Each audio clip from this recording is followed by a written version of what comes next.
안녕하세요. 오늘은 돈 모으는 이야기 한번 해보겠습니다. 사회초년생들이나 지금 종잣돈이 없는, 시드머니가 없는 분들한테 이 얘기가 굉장히 중요합니다. 제가 이 영상을 굳이 찍는 이유는 댓글을 보면 아직도 티끌모아 티끌이다, 뭐 투자 한방이다, 이런 얘기들 아직 굉장히 많이 하시더라고요. 제 블로그나 제 유튜브나 아니면 다른 데 댓글들 보면 그런 얘기들 되게 많아요.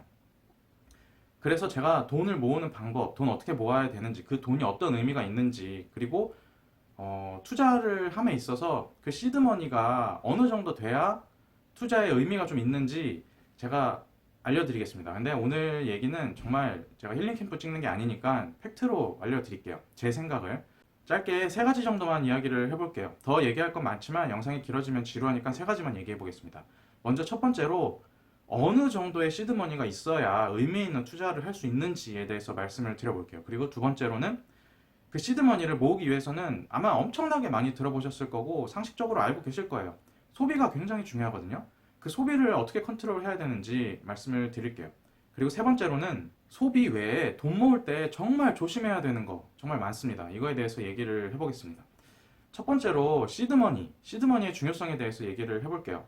시드머니에 대한 글들이나 영상들 굉장히 많죠. 뭐 시드머니 없이 투자하는 법, 뭐 무자본으로 투자하는 법 이런 것들 굉장히 많아요. 근데 제가 단언 드리는데 시드머니 없으면 투자하기 굉장히 어려워요. 우리가 쉽게 접할 수 있는 주식이나 부동산, 뭐 채권 이런 것들은 뭐 이런 것들은 다 투자 수단이죠. 자산이에요. 뭐 어디 내가 레버리지를 이빨 일으켜갖고 사업을 하거나 뭘 팔거나 이런 게 아니고 자산에 대한 투자를 하는 거잖아요. 자산에 대한 투자를 할 때는 시드머니가 무조건 의미가 있습니다. 시드머니가 없으면 장기적이고 안정적이고 어떤 의미 있는 투자를 할 수가 없어요. 그 시드머니가 어느 정도 있으면 되냐. 이게 굉장히 사회초년생들이나 돈이 아직 못 모으신 분들에게는 장벽이 될 수가 있는데 제가 냉정하게 말씀드리면 1억 정도까지는 시드머니로 무조건 모아야 됩니다. 1억이면 충분하다가 아니고 1억부터여야 의미 있는 투자가 될 수가 있어요. 자기가 1억에서 10% 정도 수익을 낸다고 하면 그래야지 1,000만 원이거든요. 그러면 1억 이하의 돈은 의미가 없느냐, 뭐 필요가 없느냐, 그 얘기가 절대 아니에요. 1억이 되기까지는 과정이 필요한 거고 누구나 그 과정을 거치게 됩니다. 저도 1억까지 쌓아 나가는 과정이 있었고, 그리고 제 주변에 투자로 성공하신 분들이나 얘기를 들어보면, 같이 얘기를 해보면 하늘에서 뚝 떨어져 갖고 투자하신 분도 물론 있어요. 그분들은 뭐 애초에 금수저고 나랑은 상관이 없는 사람들이죠. 그런 사람들하고 비교를 하면 안 되고, 나 같은 상황에서 투자를 시작해서 성공을 하고 올라간 사람들 얘기를 들어보면 전부 다 공통적인 거 초반에는 딱 하나밖에 없습니다. 이에 악물고 돈을 모았다. 그리고 그 모은 돈을 바탕으로 투자를 했다. 이거밖에 없어요. 정말 공통적인 스토리예요.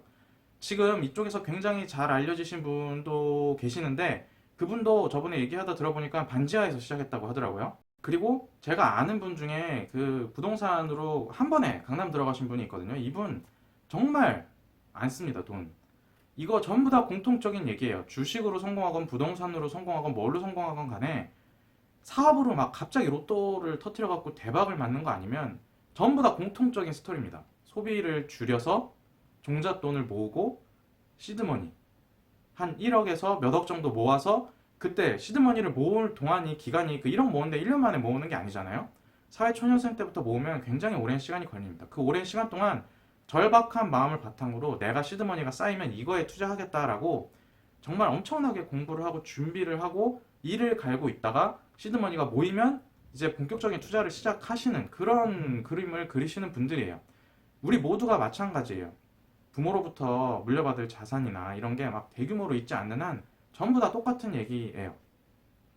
그러면 그 1억이란 시드머니 소비랑 연관시켜서 말씀을 드릴게요. 내가 시드머니 1억을 모아가는 과정에 있는 사람이다 라고 예를 들어보면, 예를 들어서 한 5천만 원 정도 모였다고 쳐봐요. 이게 사회초년생이나 아니면은 주식을 본격적으로 굴려보거나 자산운용에 대한 경험이 많이 없으신 분들은 1년에 10% 수익 내기 굉장히 어렵거든요. 1년에 10%가 그렇게 우스운 얘기가 아니에요. 그러면 한 5% 정도 수익을 내본다고 예를 들어볼게요. 5%도 굉장히 많은 거예요. 그러면 5천만 원에 5%면 세금 안 빼고 250만 원이죠. 250만 원이면 한 달에 20만 원 정도예요. 결혼을 안 한 사회초년생 기준으로 정말 이제 생계가 어려워갖고 빡빡하게 돌아가시는 분들 제외하면 투자도 어느 정도 생각하고 뭐 이런 사람들 보면 20만 원 소비 줄이는 거 그렇게 어렵지 않거든요. 20만 원 소비 줄이는 게 어렵다라고 하시는 분들 얘기를 잘 들어보면, 물론 어려우신 분들도 있겠지만, 생활 자체가 어려우신 분들도 있겠지만, 얘기를 들어보면 남자들은 친구 만나서 사회생활도 해야 되고 내가 차 있는 거 기름도 넣어야 되고 뭐 이런 얘기들 많이 해요. 이거 벌써 시작부터 잘못된 얘기예요. 그 사람은 사회생활을, 친구 만나서 돈 쓰는 거를 사회생활로 얘기를 했기 때문에, 생각을 했기 때문에 만나서 그 정도를 쓰는 겁니다. 그리고 차, 그 사회초년생들이 제일 크게 실수하는 게 차 사는 거예요. 시계 사는 거랑. 차 한 번 사면 아무리 작은 차 사도 1,000만 원 이상 그냥 빠지죠. 그리고 기름 계속 넣어야 돼요. 그리고 시계 사는 분들, 이분들은 만약에 돈이 많으면 상관없어요. 그리고 내가 앞으로 기대되는 현금 흐름이 엄청나게 들어올 거다라고 하면 사도 됩니다. 근데 절박해서 내가 1억 모으기도 깝깝한 상황이다라고 하면 이런 거 다 포기해야죠. 우리는 선택을 해야 된다는 거에 대해서 굉장히 잘 알고 있잖아요. 하나를 선택을 하면 하나를 포기해야 돼요. 내가 시드머니를 모아서 미래를 대비해야겠다라고 생각을 하면 현재를 포기를 해야죠. 그렇다고 제가 밥을 굶고 다니고 막 버스도 타지 말고 걸어 다니라 이런 얘기가 아니고, 최소한 사치품으로 들어가는 거, 소비로 써버리는 거는 충분히 줄일 수 있다는 얘기입니다. 돈이 아직 안 모아보신 분들은 크게 착각을 하는 게 있는데, 착각 중에 가장 큰 게 티끌 모아 티끌이라는 착각이에요. 돈이 없을 때는 그 티끌이 모아지면 태산이 됩니다. 그리고 그분들이 모르고 있는 게 뭐가 있냐면, 티끌을 모아서 시드머니를 충분히 만들어서 이제 그거를 운용해 갖고 성공을 하신 분들이 우리 롤모델이잖아요. 그런 분들은 소비를 아직도 줄이고 계세요. 아직도 소비를 막아서 최대한 끌어모아서 투자로 집어넣고 공을 많이 불리고 있는 거거든요. 티끌 모아서 티끌이 절대로 아닙니다. 티끌 모아서 티끌이라고 생각을 하시면 앞으로도 재테크로 성공할 가능성은 굉장히 희박해요. 그런 분들은 한 방이라고 생각하기 때문에 올바른 방향으로 방향을 잡았어도 자꾸 흔들리게 돼요. 코인, 뭐 바이오 광풍 이런 거 있을 때마다 흔들리게 되거든요. 티끌 모아서 티끌 절대로 아닙니다. 발상 자체를 고치셔야 돼요. 그래서 소비 패턴 파악이 굉장히 중요해요. 자신의 소비 패턴에서 어떤 게 가장 취약점인가. 이거는 굉장히 일반적인 얘기니까 짧게만 드릴게요. 소비 패턴 파악한 다음에 소비를 줄이지 않으면 통장 쪼개고 무슨 풍차 돌리고 이런 거 백날 해봤자 아무 소용이 없어요. 그리고 특히 사회초년생들 지금 돈이 굉장히 잘 모일 때입니다. 아마 조금 써도 돈이 웬만큼 모일 거예요. 딸린 자식도 없고 혼자 살고, 아니면 부모 집에 들어가 있으면 더 빨리 모이겠죠? 그래서 그때는 막 써버리면 안 돼요. 자기 분수를 알아야 됩니다. 내가 뭐 크게 뭐가 있지 않는 이상 돈 좀 모인다고 어디 위스키바 가서 위스키 먹고 와인 먹고 이럴 때가 아니에요. 지금 정신을 차려야 돼요. 그런 분들이 주위에 굉장히 많아요.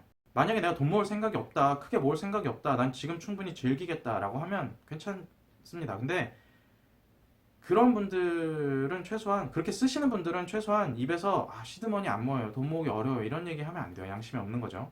그러면 세 번째로 제일 주의해야 될 점이 뭐냐, 주의해야 될 점에 대해서 말씀드릴게요. 돈을 모으고 있으면, 그래서 좀 볼륨이 생기면, 혹은 이제 막 사회생활을 시작해서 월급 통장 뚫고 월급이 들어오기 시작하면 무조건 붙는 게 있습니다. 하나는 보험 설계사, 재무 설계사, 그리고 은행이나 금융권 가면은 거기 있는 창구 직원, 이 세 개는 무조건 붙어요. 이 세 개 사람이 나한테 붙는다는 얘기는 뭐냐면 나한테 떨어질 게 많다는 얘기예요. 돈을 처음 이제 모아가시는 분들이라면 이거 세 개 지금 안 하셔도 안 죽거든요. 실비나 뭐 이런 필수적인 보험들은 들으셔도 돼요. 근데 그 외의 것들은 좀 시간을 두고 생각을 해보시기 바랍니다. 이분들 이 세 명의 특징이 뭐냐면 시간을 두지 않고 쏟아냅니다. 그래야지 판단을 짧게 하고 빨리 가입을 하기 때문에 쏟아내는데, 절대로 지금 당장 하지 마시고 생각을 충분히 하세요.